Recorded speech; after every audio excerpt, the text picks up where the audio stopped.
Let the subjective wisdom within you lead, guide, and govern you in all your ways.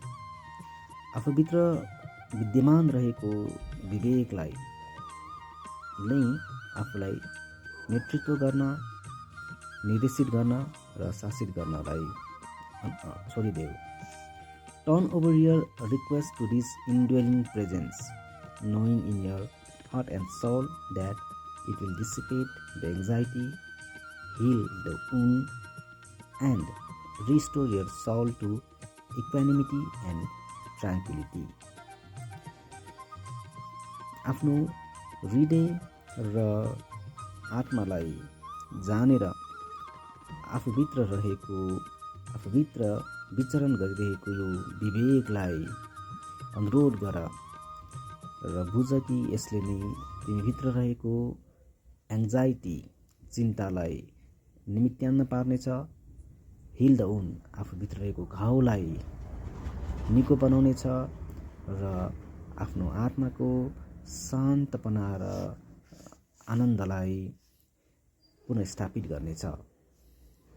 Open your mind and heart and से, आफ्नो हृदय र मुटुलाई, आफ्नो हृदय र मनलाई खोल र भन,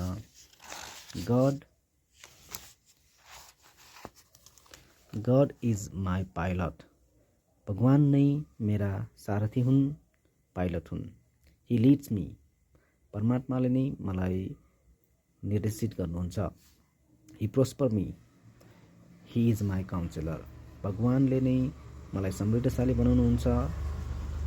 भगवान नै मेरा सल्लाहकार हुन्. Let your prayer be night and morning.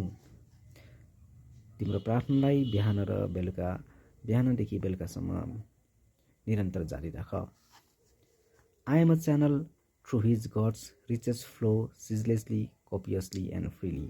म नै त्यस्तो माध्यम हुँ जसबाट भगवानको समृद्ध भगवानको धन निरन्तर रूपले म मार्फत निरन्तर रूपले, अन्त्यहीन रूपले, स्वतन्त्र रूपले बगिरहेको छ.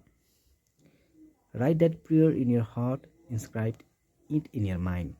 यो प्रार्थनालाई आफ्नो हृदयमा गाड, आफ्नो मनमा गाड. Keep on the beam of God's glory. परमात्माको, भगवानको यो गौरव रूपी ज्योतिलाई निरन्तरता देऊ. यसलाई अन्त्य हुन नदेऊ. धन्यवाद.